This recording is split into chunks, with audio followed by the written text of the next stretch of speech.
Pronto. Vamos lá. Observem. Sobre verbo, a ideia é da gente revisitar esse conceito do que é verbo, né? Porque há muitas dúvidas em relação ao que é verbo. Alguns alunos já responderam o último questionário e teve gente que acertou tudo, teve gente que errou uma coisa ou outra, teve gente que fez abaixo da metade. Uma coisa é certa, vocês precisam prestar atenção ao que vocês estão lendo, certo? Às vezes a resposta está lá na cara de vocês, no próprio texto, pelo menos nesse último questionário, a maioria, a resposta estava no próprio texto. E vocês, às vezes, fazem muito rápido, principalmente a questão nas minhas turmas que eu fiz o formulário, vão marcando e não prestam atenção. Aí erram questões por besteira, porque não prestou atenção que em uma tinha uma palavra que tornava a questão errada e na outra não tinha e tornava a questão correta. E aí não prestou atenção em relação a isso, né? Continuando. Então, observe aí esse texto. Quem tiver fazendo com o celular, ao invés de deixar o celular na vertical, deixa o celular na horizontal, que aí dá para acompanhar a leitura do texto, ok? Vamos lá. O que Enfrentando as Férias é um texto de Alima Pellman, certo? Que está no livro O Jeitão da Turma. É um texto que eu tirei de uma gramática, que é uma gramática pedagógica, que ela trabalha todos os conceitos gramaticais dentro do texto, certo? Continuando. Enfrentando as férias. O que fazer para enfrentar as férias? Eu deveria saber que tinha prova? Deveria. Eu deveria ter estudado? Deveria. Quem mandou contar com o Rafael? Que droga de amigo. Não me avisou que tinha prova, nem estudou para que eu pudesse dar uma coladinha. Quando será que o professor marcou essa bendita? Deve ter sido no dia daquele futebolzinho super relaxante que começou no recreio e terminou na hora da saída. Eu tenho culpa que meu relógio está quebrado e eu nem senti o tempo passar? Eu tenho culpa que nenhum dos meus companheiros de jogo era da minha classe e não tinham aula após o recreio? Eu tenho culpa que nenhum colega veio me chamar e dizer que estava na hora de ir? Eu não ouvi o sinal, não percebi a movimentação, mas fiz um gol. Um gol sensacional. Meu time ganhou por minha causa. E se esse pessoal mandasse um abaixo-assinado para os meus pais dizendo que era uma questão de vida ou morte, que eu os salvei, que o sinal esqueceu de tocar? Não, não vai dar certo. Então, nesse texto, vocês têm aí várias palavras grifadas em rosa, né? Que são o que nós chamamos de verbo. Observem que, apesar delas fazerem parte de uma mesma classe gramatical, elas têm formas diferentes, certo? E isso acontece porque o verbo, ele varia, ok? Ele varia em suas formas, ele varia em relação ao número, à sua conjugação, em relação à pessoa a quem ele se refere. Observem aí os exemplos. Vocês têm praticamente a última frase lá do parágrafo, né? E se o pessoal mandasse um abaixo-assinado para os meus pais, dizendo que era uma questão de vida ou morte, que eu os salvei, que o sinal esqueceu de tocar? Observem que eu grifei várias palavras, certo? E aí, se a gente está estudando verbo, essas palavras são verbo, ok? Pronto. Isso aí não tem mistério. Mandasse, era, salvei, esqueceu, tocar. E aí, em era, nós temos um verbo que indica estado. Isso nós aprendemos lá na quinta série, no quarto ano, no quinto ano. No sexto ano a gente revê isso de novo, no sétimo de novo, e assim por diante. Observem, o verbo, ele é uma palavra que ele pode indicar estado, certo? ou seja, a forma como o sujeito está, como a pessoa está, ou como o objeto é, como o objeto está. Normalmente, usa-se o verbo ser ou estar, mas outros verbos também são utilizados para indicar estado, como permanecer. Observem aí. E se o pessoal mandasse um abaixo-assinado para os meus pais dizendo que era uma questão de vida ou morte, ou seja, uma questão de vida ou morte era o estado, né? Era a forma que o jogo, né? Porque ele estava falando do jogo, né? Era uma questão de vida ou morte ele participar daquele jogo, certo? Continuando. Os outros verbos, em contrapartida, eles indicam uma ação, certo? Porque informa o que o sujeito, o que as pessoas naquela oração, né, naquela frase, naquela história estavam fazendo, ó. O pessoal mandasse, né, que eu salvei, aí no caso, que o sinal esqueceu, no caso, o sinal esqueceu de tocar. Tudo isso aí são ações, né, que a pessoa ou o objeto está praticando. Outra característica do verbo é que, observe a frase abaixo, logo que anoiteceu, choveu torrencialmente em Recife, ou seja, choveu muito forte em Recife. Os verbos grifados, anoiteceu e choveu, são tidos como verbos impessoais, certo? E não tem uma pessoa para conjugá-los. São verbos que indicam fenômenos da natureza, ou seja, todas aquelas palavras que indicam fenômeno da natureza, anoitecer, chover, trovejar, nevar, relampejar, são verbos que indicam fenômenos da natureza. Gente, ó, eu estou pincelando mesmo porque é uma revisão, certo? E aí a gente tem o conceito de verbo, certo? Como nós conhecemos, verbo é a palavra que indica ação, por exemplo, estudar, correr, falar, dançar. Estado é quando a gente usa os verbos ser, parecer, por exemplo. João é estudioso, certo? João é estudioso. E aí, esse verbo ser conjugado, ele indica o é. O é o verbo ser conjugado na terceira pessoa do singular. João é, ele é estudioso. Estudioso é uma característica de João.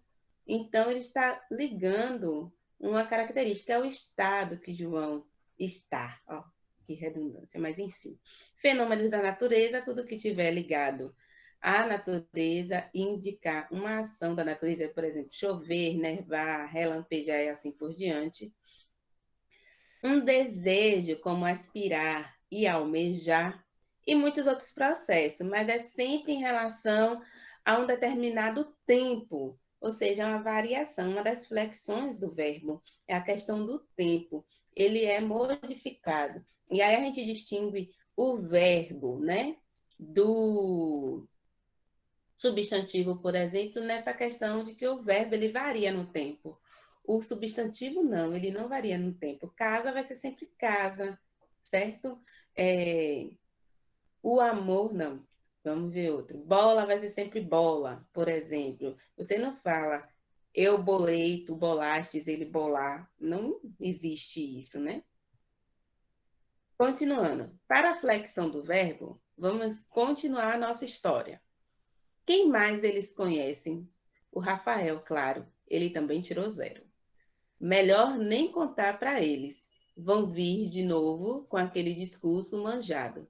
O Rafael não é uma boa companhia para você, meu filho. Você precisa se enturmar com gente mais parecida com você. Mais parecida que o Rafael, ele praticamente adivinha o que eu estou pensando. A gente gosta dos mesmos programas, do mesmo time, da mesma música, da mesma comida, das mesmas meninas. Outro dia eu fiquei com a menina do qual ele estava afim e quase acabei com a nossa amizade. Tive que dar para ele quase toda a minha coleção de latas de cerveja para fazer as pazes. Observem aí que vocês têm dois verbos, fiquei e acabei, que estão relacionados ao eu, ou seja, a quem está contando a história, a quem fala primeiro, ok?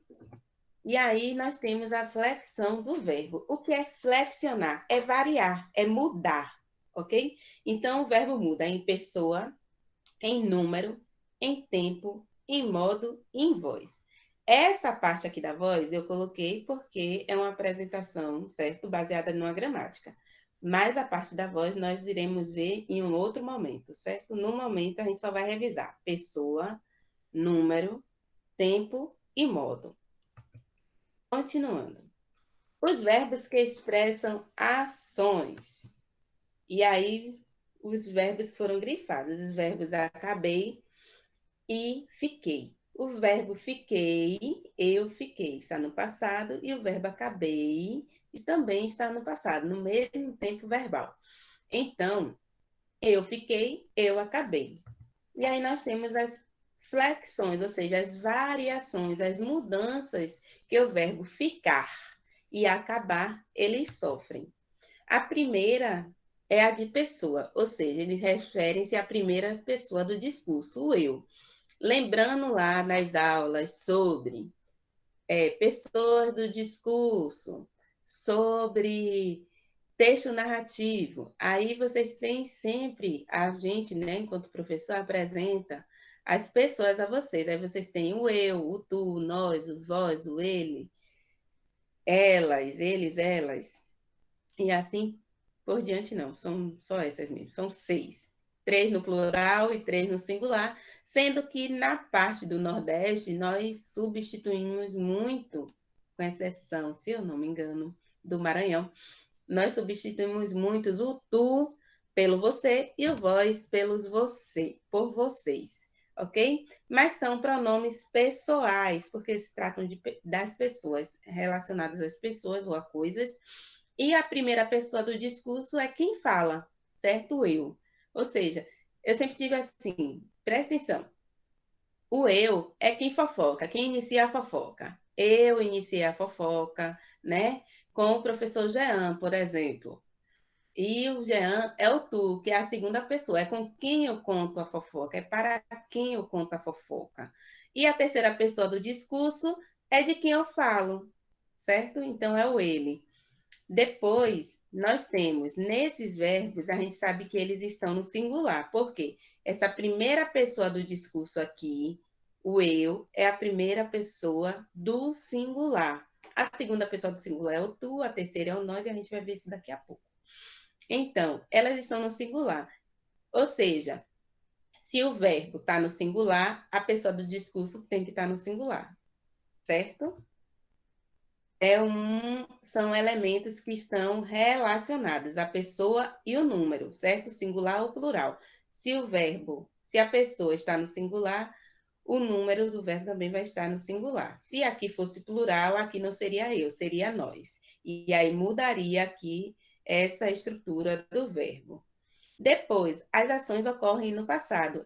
É uma indicação de tempo, é outra variação.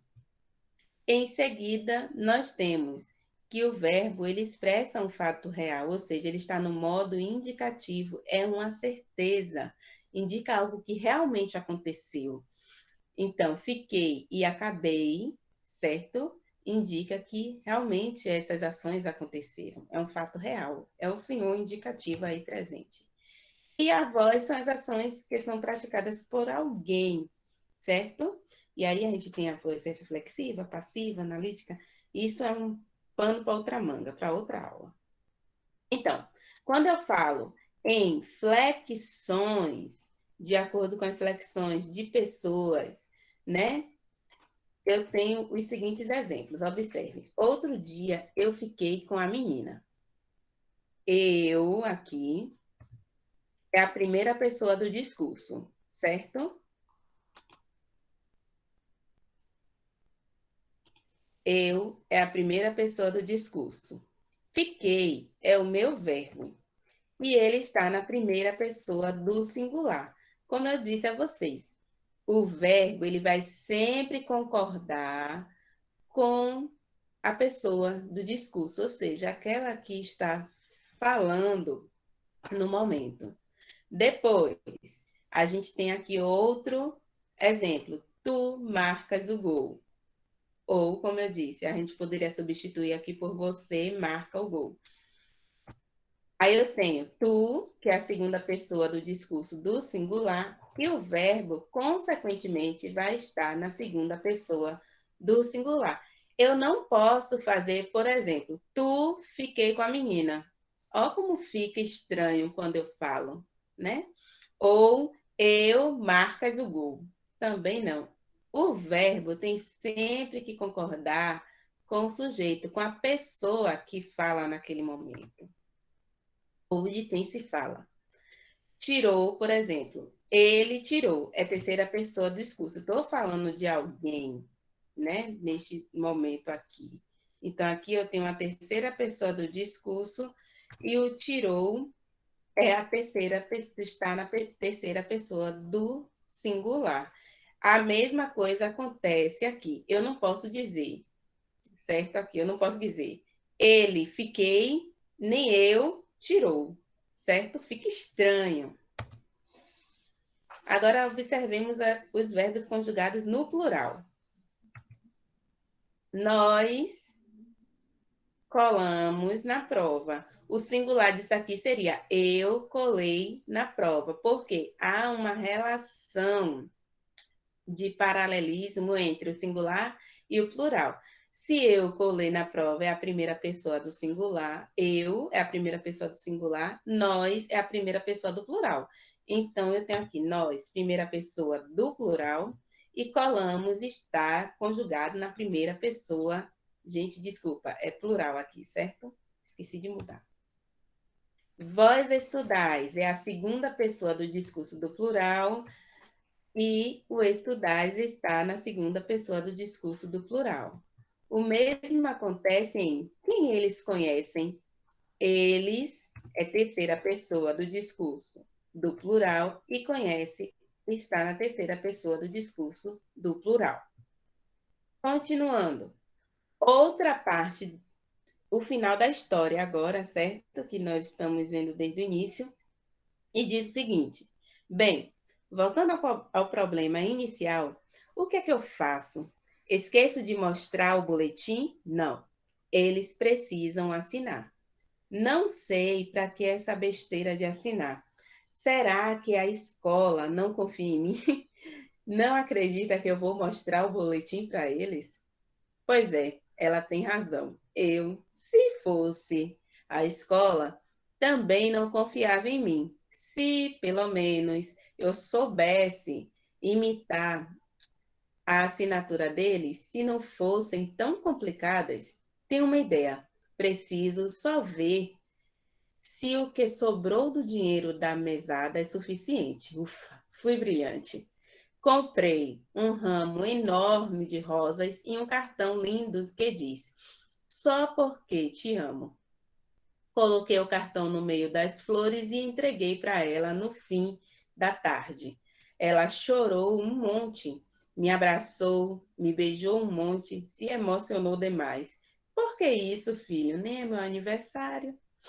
Só porque te amo, mãe. Ah, saiu o boletim. Dá uma assinadinha aqui, por favor. E não é que ela assinou sem olhar, estava tão comovida que só olhava para mim. Foi lindo. Deu até um pouquinho de dor na consciência, mas só um pouquinho.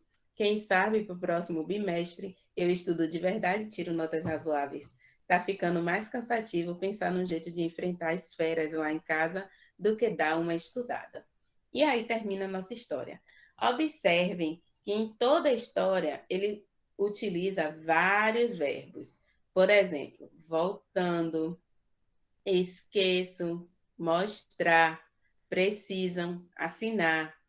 E aí vocês começam a aparecer formas verbais um pouco mais diferentes. Se fosse, também não confiava. Se soubesse.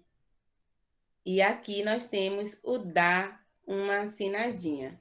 Isso porque nós temos diferentes modos verbais. É a forma como o verbo se expressa.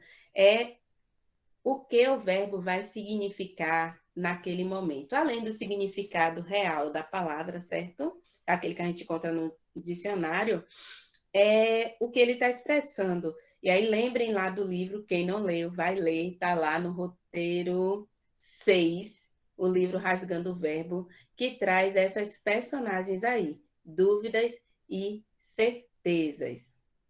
Ou seja, a senhora subjuntivo, que expressa as dúvidas, e o senhor indicativo, que expressa as certezas. Então, como vocês estão vendo aí, quando ele diz lá, né? Ela chorou, abraçou, beijou e se emocionou, são verbos que estão indicando algo que aconteceu realmente, que foi certo. São verbos que estão no modo indicativo.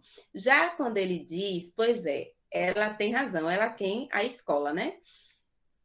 Se fosse a escola, se eu soubesse, se não fossem tão complicadas, estão no modo subjuntivo, porque há uma dúvida, há uma incerteza, principalmente pelo uso do se aqui, ó, certo? Essa conjunção condicional, há uma condição para que isso aqui aconteça, para que a ação que ele queria, né, a questão de não precisar assinar o boletim, acontecesse. Então, o que é que eu quero que vocês prestem atenção aqui?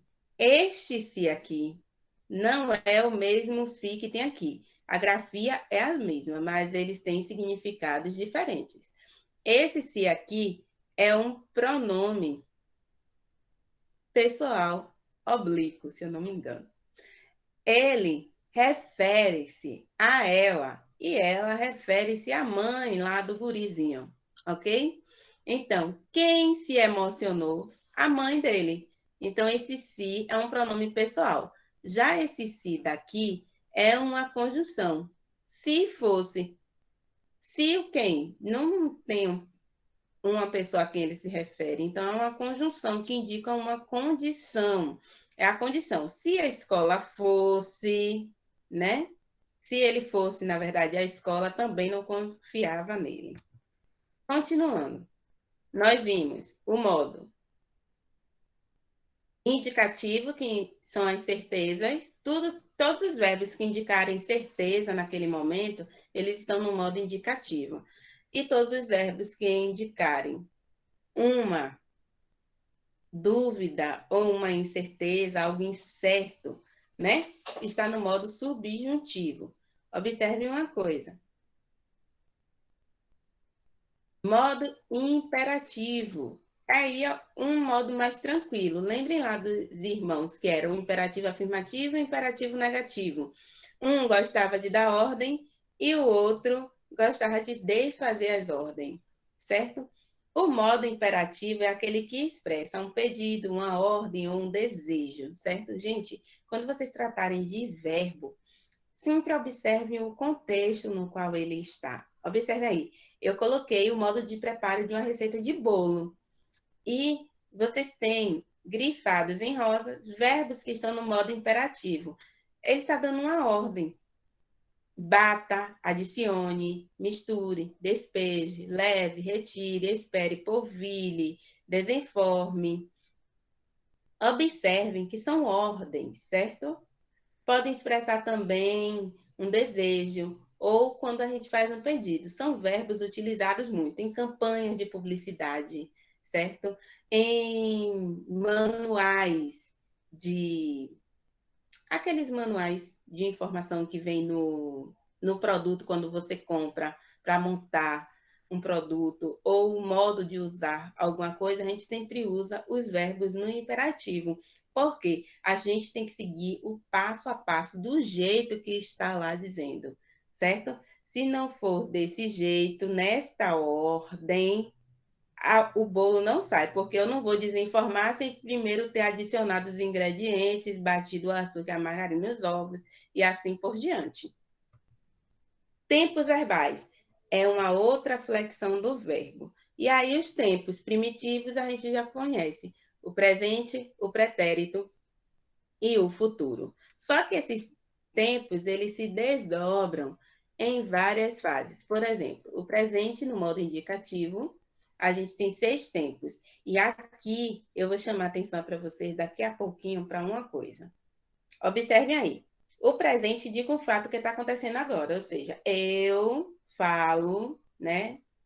Eu dou aula no momento, né? Está no presente. Eu estudo neste colégio, como tem aí a menininha apontando. Isso aqui é um colégio atrás dela e ela está dizendo, ó, eu estudo neste colégio. É uma ação que ocorre no momento presente. Aí vocês têm o pretérito perfeito, que é algo que aconteceu no passado. Aconteceu no passado e ficou no passado, se encerrou no passado, certo? O que aconteceu? O Felipe diz para Susanita. O que aconteceu com o seu dedo, Susanita? Ah, você não soube? Se você visse, Felipe, antes de ontem eu fiz um corte que nem te conto. Você não pode imaginar. Não, é melhor nem falar do assunto. É, você tem razão. É melhor não falar nessas coisas. Droga. A Suzanita, coitada, querendo desabafar e o Felipe cortando ela. Então, observe os verbos que estão grifados em vermelhos. Aconteceu, soube, fiz. Ó, o que aconteceu, aconteceu. Ficou no passado. Não vai acontecer de novo. Soube. Você não soube? Se não soube antes, vai saber agora? E fiz. Eu fiz um corte. Foi no passado, certo? O dedo já está cortado no momento que ela fala com o Felipe, né? Observem que ele está amarrado aqui com um curativo, um paninho. Então, o pretérito perfeito indica uma ação, um fato, algo que aconteceu no passado e que não volta mais. Já o pretérito imperfeito expressa algo que aconteceu no passado, mas que ainda não terminou. Ou seja, observe aí. Felipe perguntou o que tinha acontecido, né, com o dedo de Susanita, porque ele não sabia que ela havia cortado o dedo. Ou seja, ele queria saber da ação que aconteceu no passado, mas que para ele não havia terminado. Já o pretérito mais que perfeito expressa um fato no passado ocorrido antes de outro passado, ou seja, é o passado do passado. Susanita já cortara o dedo quando encontrou Felipe, ou seja, agora que eu estou falando, ela encontrou Felipe antes, só que ela cortou o dedo antes de encontrar Felipe. Então, é algo que aconteceu no passado do passado. Gente, muita gente colocou lá, né? Por exemplo, pretérito imperfeito, simples, pretérito ou simples, não sabia, e o composto tinha acontecido. Hoje em dia, a gente fala desses pretéritos dos tempos compostos, certo? Mas aí a gente vai falar mais para frente, que é o que nós chamamos hoje de locuções verbais, porque elas são formadas por 2 verbos, um verbo principal e um verbo auxiliar. Mas isso é conversa para outra história, para outra aula. Então, nós temos os tempos do indicativo no futuro, futuro do presente e futuro do pretérito. Acompanhe aí a primeira tirinha. O Bidu, né, ele está correndo atrás de um carro, o cachorro gosta muito disso, e o pneu pergunta para o Bidu, Bidu, eu tenho uma curiosidade, por que vocês cães sempre correm atrás de nós, pneus de carros? E aí o Bidu responde, simples, porque se corrermos na frente, terminaremos atropelados. Ou seja, o verbo aí grifado terminaremos indica um fato que irá acontecer com certeza, né? Se o Bidu correr na frente, ele com certeza será atropelado pelo carro, né, minha gente? É óbvio. Já o futuro do pretérito expressa um fato relacionado com outro passado que pode ou não pode acontecer. O futuro do pretérito, ele dá um pouco de incerteza, né? Por exemplo, vocês têm aí o Snoopy, outro cachorro dos quadrinhos, e aí o Snoopy é muito filosófico, né? E aí no terceiro quadro ele diz o seguinte, cara, se eu fosse uma folha, eles nunca me tirariam da árvore. Eu choraria, reclamaria e imploraria por piedade. Provavelmente eu envergonharia toda a árvore. Ou seja, é um pensamento de algo que dá ideia de futuro, mas que pode ou não acontecer. E aí nós temos os tempos do modo subjuntivo. São 3 tempos verbais. O presente do subjuntivo. Lembre que o subjuntivo é sempre a hipótese de algo. E aí vocês vão diferenciar ele do indicativo, por quê? Eles usam, observe aí que eu fiz uma ligação do pronome relativo que com o verbo que está em negrito, certo? Tomara que dê tudo certo. Ele está no presente, mas não tem uma certeza de que as coisas darão certo. Para eu ficar mais calma, eu quero que você vá para casa. Ela quer, a pessoa quer que a outra vá para casa, mas não é certo que a pessoa vá para casa.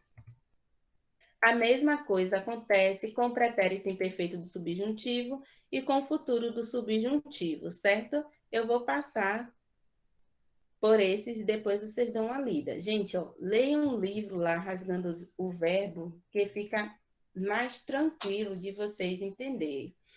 Além das formas verbais, dos verbos indicarem ação, fenômeno da natureza, estado, entre outros significantes, vocês têm as formas nominais, ou seja, é quando o verbo, ele sozinho, ele não estão relacionados nem a tempo, nem a modo verbal.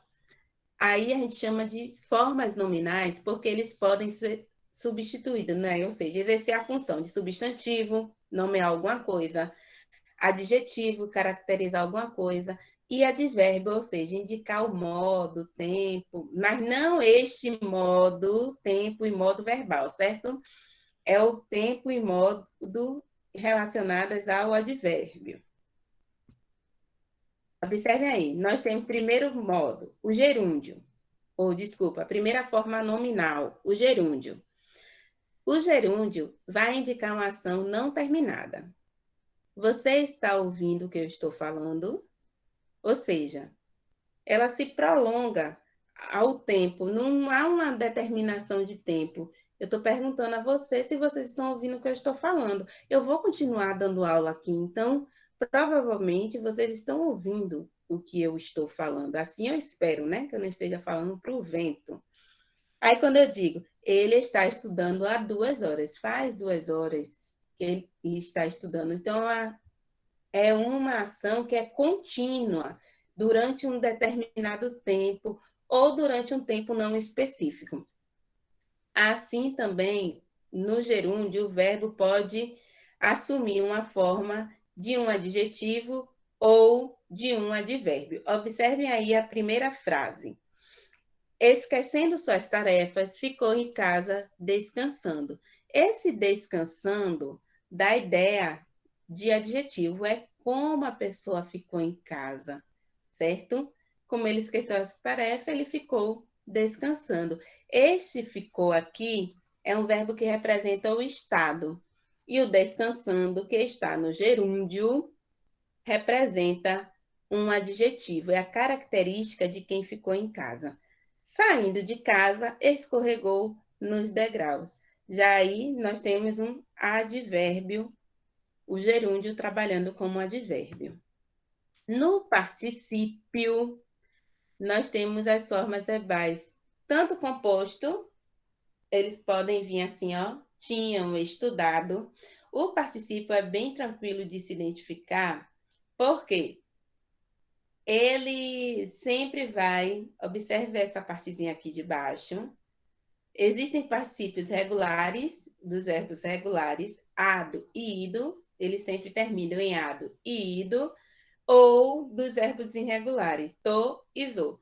Mas sempre, gente, eles vão vir quando representado como um verbo mesmo de ação, né? De uma ação que foi terminada. Sempre vem com dois verbos, ó. Tinham estudado, foi revisado. Mas quando ele vem com um adjetivo, aduído, ó.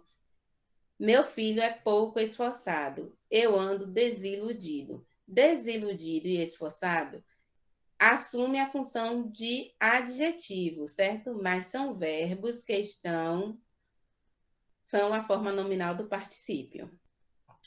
É complicado, professora, um pouquinho. Quando a gente não pratica, fica realmente complicado de entender essas coisas. Vocês estão no primeiro e no segundo ano do ensino médio. Como eu sempre digo, né? É uma revisão do que vocês viram no Fundamental 1, no final do Fundamental 1, no Fundamental 2, praticamente todinho, certo? E o infinitivo, aí nós temos o infinitivo impessoal e o infinitivo pessoal. O infinitivo é a forma verbal, a gente tem uma mania de dizer que o infinitivo é o nome do verbo. Por exemplo, canto. Aí aprendo assim, né, na escola. Qual é o infinitivo de, por exemplo, eu canto, cantar. Eu danço, dançar. Eu corro, correr. Então, o infinitivo impessoal é o verbo quando ele não está conjugado, quando ele não tem uma pessoa verbal, quando ele não tem a quem se referir. Por exemplo, meus irmãos gostam de tocar piano. A professora, mas tem os irmãos aqui. Não, mas os irmãos gostam, certo? Gostam. Meus irmãos gostam, eles gostam. De tocar, esse tocar aqui não está se referindo a irmãos, certo? Está relacionado ao gostar, ao gostam, porque quem gosta, gosta de alguma coisa, tocar piano. Eles não conseguem o quê? Entender o problema apresentado. E isso aí já é pano para outra história. Português é assim, ó. Eu estou falando de verbo aqui no momento. Se você não sabe o que é um substantivo, o que é um adjetivo, o que é um advérbio, o que é artigo, o que é pronome, as outras classes gramaticais, vocês vão ficar se batendo no que é verbo. Verbo das classes, né? Dos nomes, né? É uma das últimas, ok? O verbo, quando a gente estuda na escola, ele é uma das últimas. A gente aprende todas as outras classes primeiro, e depois vem o verbo, e depois a última mesmo é o advérbio, que é o que está colado ao verbo, é o que vem junto do verbo. Então, gente, e o infinitivo pessoal é aquele que ele é conjugado. Mas, conjugado de que forma? Ó, você ouviu, desculpa, esta tarefa é para vocês fazerem. Observem aqui que ele está conjugado, mas ele sempre vem normalmente com a preposição para fazerem, para vocês cantarem, e assim por diante. E ele pode ser um substantivo. E para ele ser um substantivo, você tem que colocar um artigo na frente ou um pronome. Esse, falar, o cantar, o dançar, o amar, aí são substantivos.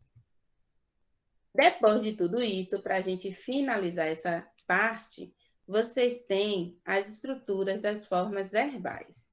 Observem aí a palavra, o verbo amávamos, certo? Nós amávamos. Está assim separadinho porque o verbo é formado por um radical. O radical é a parte essencial do verbo, é onde está todo o seu significado, certo? E o que varia no caso dos verbos regulares é que esse radical aqui, ele não muda. Eu posso dizer ama, amávamos, amava, amaram, amarão. E esse aqui, ele não muda. Em seguida, nós temos o que chamamos de vogal temática. Quando eu junto essa vogal temática com o radical, eu tenho o tema. E aí eu vou ter um verbo de primeira conjugação, certo? Aí seria o amar aqui. De primeira conjugação, porque termina em ar, AR. Depois, eu tenho uma desinência, ou seja, um elemento, uma estrutura, uma parte do verbo, que ele vai indicar o modo e o tempo. Nesse caso, o vá, ele é bem específico. Ele indica que o verbo está no pretérito imperfeito, certo? Uma ação que aconteceu no passado, mas que ainda não terminou, do modo indicativo. Ela realmente aconteceu. Você tem certeza que essa ação ela aconteceu. E, por último, vocês têm um elemento que vai indicar o número pessoa. Ou seja, esse verbo aqui, ele está conjugado na primeira pessoa do plural. E o nós, que é a pessoa, que está aqui subentendido, nós amávamos. Eu não vou dizer eu amávamos, certo? Eu sempre vou dizer nós amávamos. Se eu tiro esse mo aqui, certo? Finjam que o mo não está aqui. E eu digo amava, sem um acento, ele é um verbo que está no pretérito imperfeito do indicativo e ele pode ser da primeira pessoa do plural, eu, ou da primeira pessoa do singular, eu amava, ou da terceira pessoa do singular, ele amava, ok? Aqui as referências.